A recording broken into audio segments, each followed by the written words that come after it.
Egyptians are heading to the polls. It's the first parliamentary election since the military deposed Mohamed Morsi 2 years ago. But in the absence of any real opposition, how effective will a new parliament be? This is Inside Story.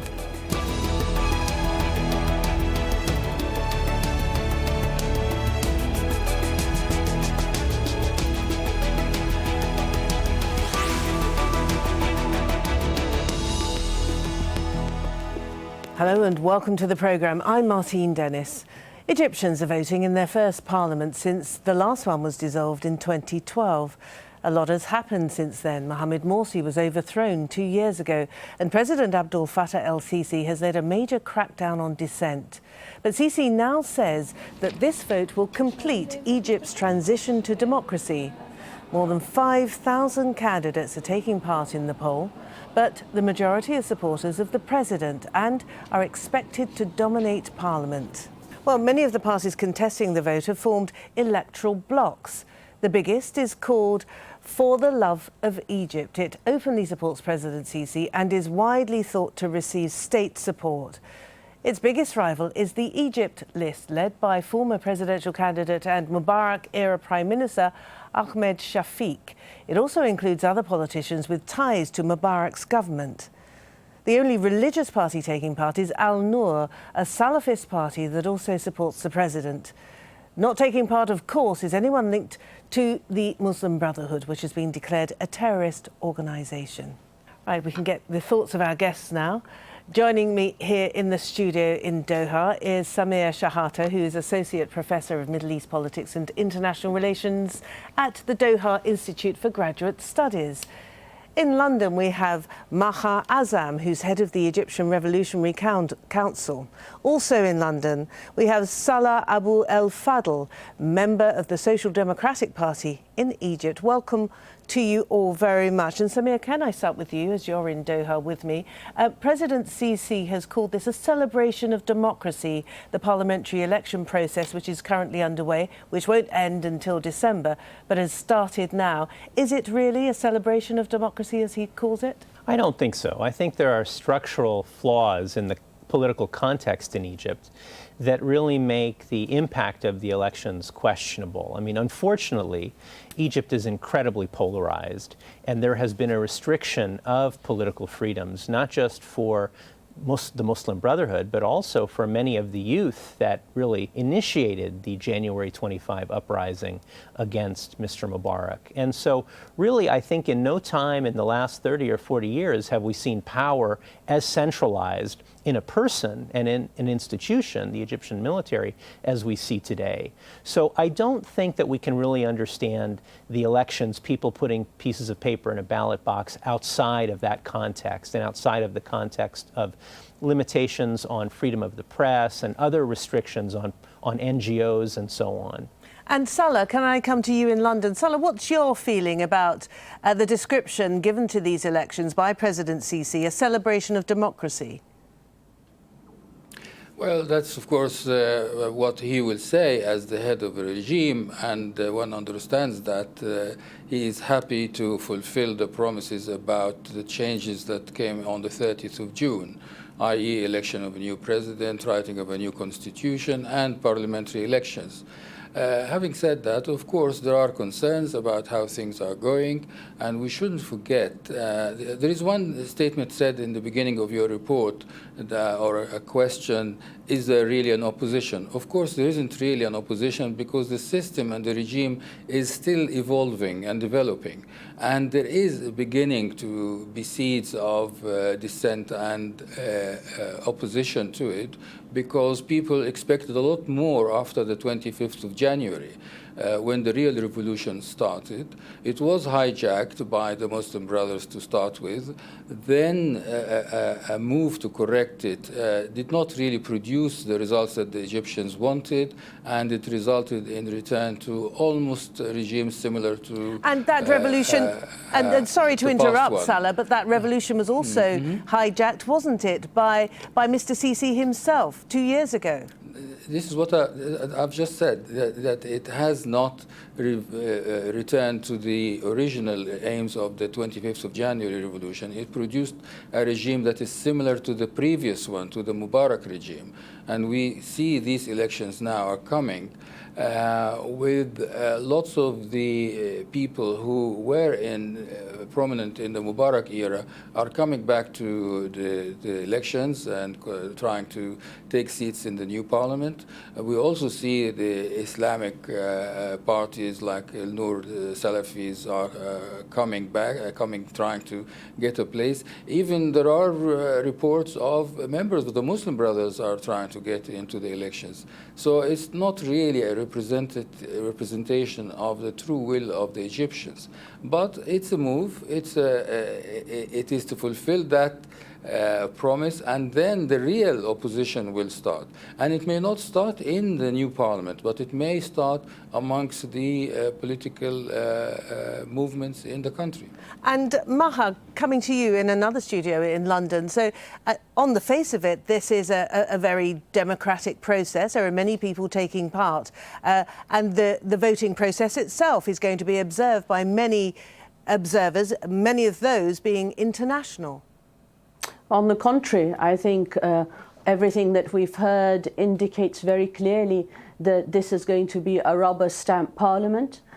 We mustn't forget that these parliamentary elections are under the aegis of a military regime that came to power through a military coup that has ensured that there is no freedom of assembly or freedom of speech, the most basic rights in any country if you're going to proceed with the democratic process, that this is only another stepping stone for the military leader to legitimize himself in the eyes of the international community.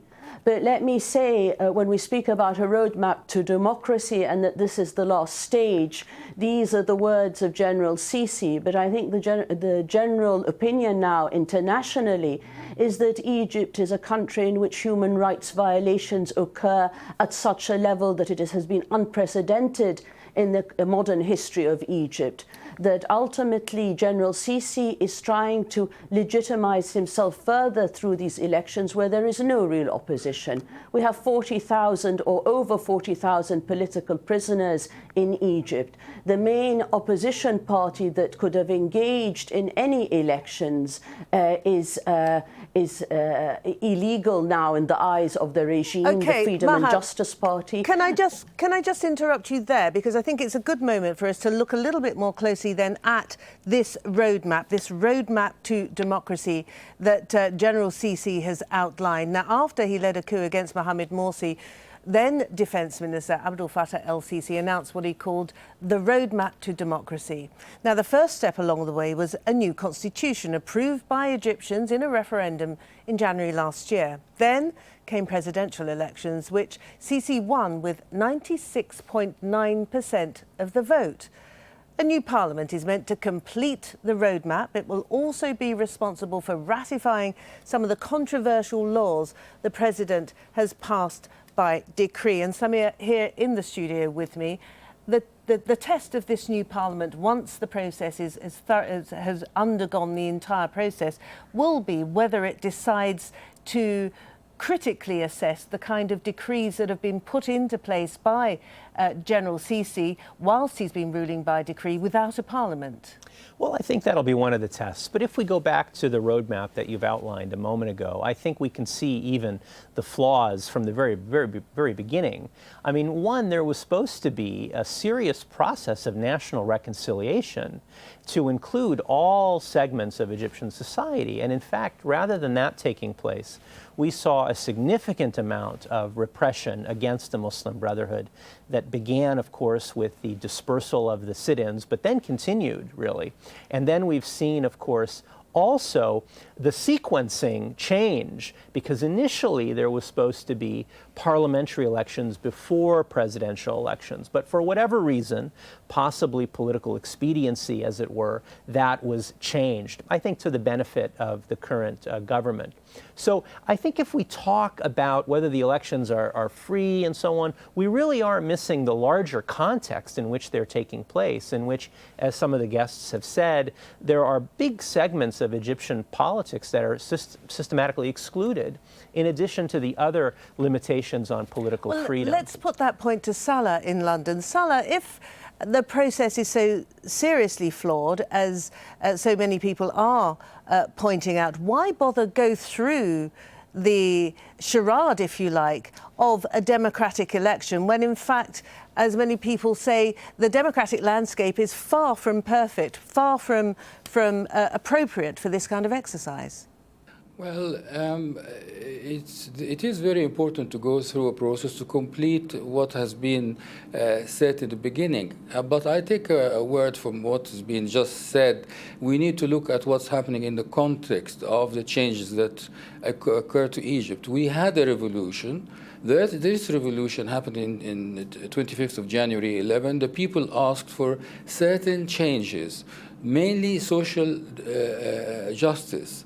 That did not happen. And the talk about repression of the Muslim Brothers and the talk about crackdown on dissent, the context that the previous speaker was talking about has to be taken into consideration. A country that has been attacked by terrorists in Sinai and in the west of the country, the terrorists that were brought in Sinai by the Muslim Brothers when they took power for 1 year, the Muslim Brothers who tried to hijack the country and change the whole system and to actually demolish the state of Egypt and hand it over to a caliphate led by Turkey, the Egyptians are angry with that. So that is the context in which these elections are happening. So we shouldn't really delude ourselves that we want a true democratic process that happened like in the Western societies. It doesn't happen like that. And we know the democratic process in Egypt has always been dominated by rich people, by Islamists who were bribing people by money and all sorts of other measures. Okay, so, Salah, that's not the context for elections. Can I just, because I'm in a minority here, so I have two please finish your point, and then I'd like Maha to respond. But if you could hold on just for a minute. So this is the context. Samir. This is the context. Please, Salah, continue. This is the context in which these elections are taking place. So the Egyptians are not really worried about who will get into this parliament. They know already that who will come into this parliament are shambles of the previous regime, the Islamists, and the true representatives of the spirit of the 25th of January revolution are not really going to get in. The system, the regime itself, and Sisi are fighting terrorists. And that is the priority for the country. And this will take its course. When that happens, then the true revolution and the true opposition will start again. So we shouldn't worry about that. Maha, so according to Salah, then democracy in the pure sense is put on hold whilst Egypt deals with what he calls a terrorist situation. Do you agree with that? I think what he's saying is that democracy, not only in the pure form, but any democracy is not only on hold, it is being crushed. It is being crushed on a daily basis in Egypt. What we've heard from the previous speaker doesn't take into account that the dictator in Egypt has passed almost 200 laws and has held executive and legislative power over the last 2 years, and that the parliament that's going to be voted in of the cronies of the Mubarak regime is going to ratify most of those laws, and that ultimately the counter-terrorism law is one of the worst laws that have been passed, and that Human Rights Watch has clearly indicated in its reports that the counter-terrorism law is a law that wants to impose complete restrictions on anything that can be described as civil disobedience or the rights of protesters. What we have in East Egypt is a military regime, a police state, one that is going through a process that is a sham so that General Sisi can come and visit Britain in a number of weeks and say, I've gone through the process of the democratic roadmap and that we've just had parliamentary elections. We all know, academics, politicians, the public know, the dictatorships throughout the world, whether they be in Africa, Latin America, or anywhere else, have gone through the process of parliaments and presidential elections, and they are often not representative of anyone at all. All right. In the case of Egypt, the majority, let me just finish my sentence. The majority of Egyptians are disillusioned. They are not coming out to vote for a democracy. They know what they have. They have a full-blown dictatorship. OK, Maha, let's look at the state then of the fourth estate, of course, the media. The majority of Egypt's media outlets, they have an overwhelmingly pro-government tone. Now, last year, the chief editors of several daily newspapers promised to refrain from publishing things that undermine the government. They said, we assert our commitment to freedom of speech, but we reiterate our rejection of attempts to doubt state institutions or insult the army or police or judiciary in a way that would reflect negatively on these institutions' performance. Now, Samir, here in Doha, if you've got a muzzled media, then it obviously affects the democratic landscape. How can people make choices when they're not presented with enough of the information that they need to make responsible decisions? Well, that's certainly part of the problem, but I think it gets to a deeper issue, and I'd just like to get back to some of the things that have been said. One of the problems with this entire discussion, I think, is that, you know, what happened between January 25 and February 11, 2011 was not a revolution, right? That's one of the ways that we can understand what's going on. It was a mass mobilization. It was mesmerizing. And we saw all different types of peoples and political groups go out and oppose Mr. Mubarak and the regime. But unfortunately, a real revolution means significant structural political change and economic change. What happened was the removal of Mr. Mubarak, the head of the regime, and the rest of the regime largely stayed intact. And the great tragedy of Egypt is that our two guests in London and myself and many others fully, I think, supported that revolution for freedom, bread, and social justice and so on. But now you see how polarized Egypt is, how fractured it is, that any kind of dissent or criticism, one is labeled either pro-Muslim Brotherhood, as I was unfairly, or pro-Sisi. And I think that's really not going to get us anywhere, unfortunately. Not going to get us any closer to democracy, not going to get us any closer to national reconciliation.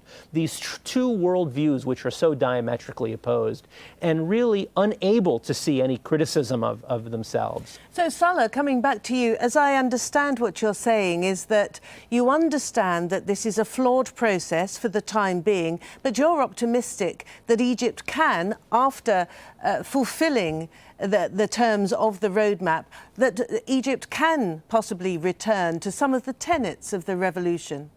Yeah, I feel a little offended that the previous speaker is dismissing the 25th of January revolution as non-revolution.